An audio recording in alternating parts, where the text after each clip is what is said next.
Hey friends, hello hello hello everyone, welcome back to my channel. तो friends, कैसे हैं आप सभी लोग? आई होप आप लोग अच्छे होंगे और अपनी पढ़ाई ज़बरदस्त तरीके से कर रहे होंगे।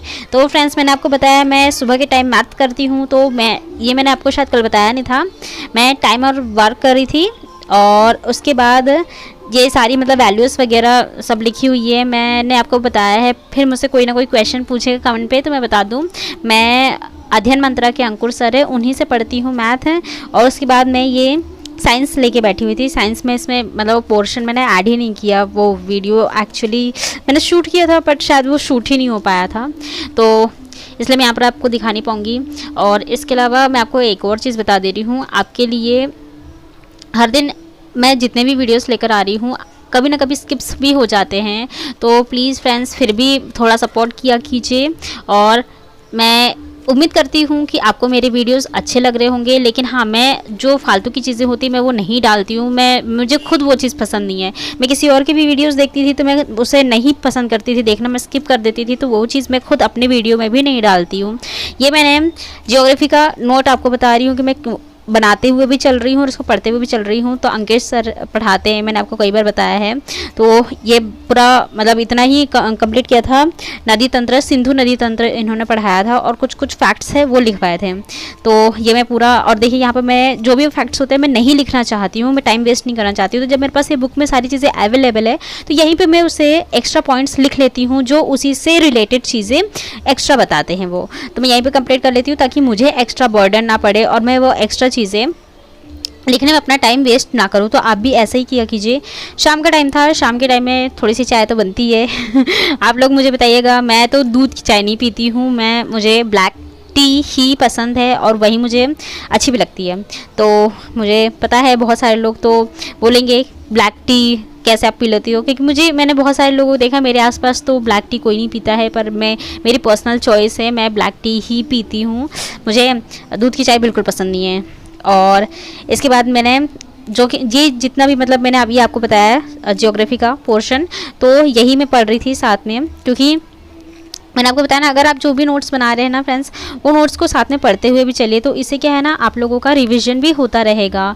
और आप एक चीज़ तो है कि आप हर दिन नोट्स बनाने के साथ सारे सब्जेक्ट्स कवर नहीं कर सकते हो। तो मेरे साथ भी ऐसी है, मैं कभी हिस्ट्री कभी, और आपने देखा होगा मैंने ज़्यादातर तो इसमें अभी तक मैंने आपको एक भी वीडियो ये नहीं बताया होगा रीजनिंग का, क्योंकि मेरे पास एक पैड है, मैं उसे किसी और दिन आपको बताऊंगी। तो मैं उसी पे कैलकुलेट करती हूँ। मैं उसके नोट्स मैं ऑलरेडी बना चुकी हूँ। तो इसमें क्या मोस्टली प्रैक्टिसिंग की ज़रूरत होती है। तो मैथ तो मुझे प्रैक्टिस के साथ उसका सारा कॉन्सेप्ट भी लिखना पड़ता है, इस वजह से मैं मैथ को करती हूँ। उसके नोट्स मतलब एक कॉपी पर लिख भी रही हूँ, लेकिन रीजनिंग में बस आपको वहीं समझ के सारा कैलकुलेट करना होता है, तो वो मैं नहीं बताती हूँ आपको। और मोस्टली मैं है कि अभी रीजनिंग उतना ज़्यादा लगा भी नहीं रही हूँ। ऐसे ही पॉलिटी के साथ भी है, पॉलिटी भी मैं रेयरली बहुत कम ही उसे उठाती हूँ। लेकिन क्योंकि मैंने आपको बताया ना, हर सब्जेक्ट को तो आपको करना ही पड़ेगा तैयार, लेकिन जिस सब्जेक्ट की वेटेज कम है तो उसको मैं थोड़ा सा कम ही मतलब स्किप करके पढ़ती हूँ। बाकी जो मेन सब्जेक्ट है लाइक हमारा साइंस, ज्योग्राफी और मैथ, साथ में हिस्ट्री, ये जो 3-4 सब्जेक्ट्स हैं वो अभी फ़िलहाल में तो बहुत ज़्यादा वेटेज रखते हैं, इसलिए उसको पढ़ना ज़रूरी है। और एनवायरनमेंट, ये 2-3 जो सब्जेक्ट है वो मैं थोड़ा थोड़ा लास्ट में ही करूँगी। बाकी जितनी इंपॉर्टेंट चीज़ें हैं वो मैं अभी पढ़ रही हूँ। तो आप भी ऐसे ही तैयारी कीजिए। बाकी अगर आपको कुछ नहीं समझ में आ रहा हो, लाइक कोई अगर बिगनर है तो आप मुझसे पूछ सकते हैं, और फिर कमेंट कोई बहुत सारे लोग करने आ जाएंगे। पहले खुद तो निकाल लो अपना एग्ज़ाम। तो भाई मेरा TRE 1 में डेट ऑफ बर्थ से नहीं हुआ था, और TRE जो 2 है दिया नहीं था, और TRE जो 3rd है इसमें बीच में इतना गैप ये लोग मतलब कभी एग्ज़ाम ले रहे हैं कभी स्किप कर रहे हैं। तो उससे क्या होता है, अगर कंसिस्टेंसी बनी रहती है ना एग्ज़ामों की भी और स्टडी की, तो आपका माइंड भी ना उसी के अकॉर्डिंग चलता है। लेकिन जहाँ आप ये चीज़ मैं गारंटी के साथ बोलती हूँ, अब मैं आपको 2-3 दिन ही, मैं मात्र 1 हफ्ता बोलूँगी कि आप 1 हफ्ता बिल्कुल स्टडी से दूर हो जाओ। एक भी चीज़, एक बुक मत उठा के देखो, कुछ भी मत पढ़ो, या तो आप सिर्फ मोबाइल चलाओ या फिर जो आपको करना है कुछ भी करो, बस बुक की तरफ मत देखो। आपने जो अभी तक पढ़ा हुआ है ना, कहीं ना कहीं आपके माइंड से निकल जाएगा, और वो फिर से पढ़ने का जो आपकी ललक है या जो भी आपकी तैयारी है ना, वापस से आप उसमें उसी स्टेट से नहीं जा पाओगे, कुछ भी कर लो। ये मैंने पॉलिटी आज उठाई थी, इसलिए पॉलिटी का मैं आपको बता दे रही हूँ। उपराष्ट्रपति में पढ़ रही थी, तो उसी माइंडसेट से हम दोबारा से नहीं लग पाते हैं, और ये सबके साथ होता है।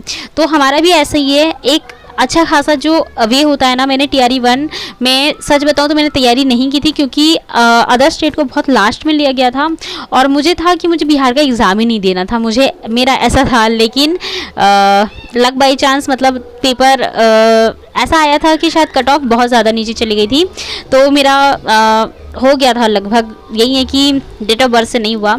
लेकिन TRE 2 में मैंने एग्ज़ाम ही नहीं दिया, क्योंकि PRT का बहुत कम सीटें थी, तो अपना 3 अटैम्प्ट्स थे, तो मैं उसे वेस्ट नहीं करना चाहती थी। और जब TRE 3 का फर्स्ट एग्ज़ाम हुआ था, तो मैंने अच्छी तैयारी की थी, मतलब मेरा एग्ज़ाम भी मैं देकर आई थी, तो मुझे बहुत खुशी हो रही थी कि मैंने अच्छा एग्ज़ाम दिया है। बट वो पेपर लीक हो गया। फिर जब दोबारा से ये वाला एग्ज़ाम हुआ, तो अब यही हुआ। हालांकि मेरे नंबर स्कोर काफ़ी अच्छे बढ़े, जो TRE 1 था उससे काफ़ी स्कोर इंक्रीज़ हुआ था, लेकिन क्योंकि कन्फ्यूजन की वजह से ही मेरे क्वेश्चन TRE 3 में गलत हुए हैं, तो अब मैं अपनी मिस्टेक मानूंगी। मैं इसके लिए ये नहीं बोल सकती हूँ कि नहीं मैंने तैयारी अच्छी की थी। लेकिन खैर जो भी है, अभी तैयारी तो TRE 4 के लिए कर रहे हैं। और पीछे साउंड है थोड़ा से, उसे स्किप कीजिएगा, मतलब माइंड मत कीजिएगा। आपको पता है नवरात्र है, तो ये सब तो बजेगा ही, DJ। तो आज के लिए बस इतना ही। मिलते हैं मेरे नेक्स्ट वीडियो में। Till then stay happy, stay healthy, bye.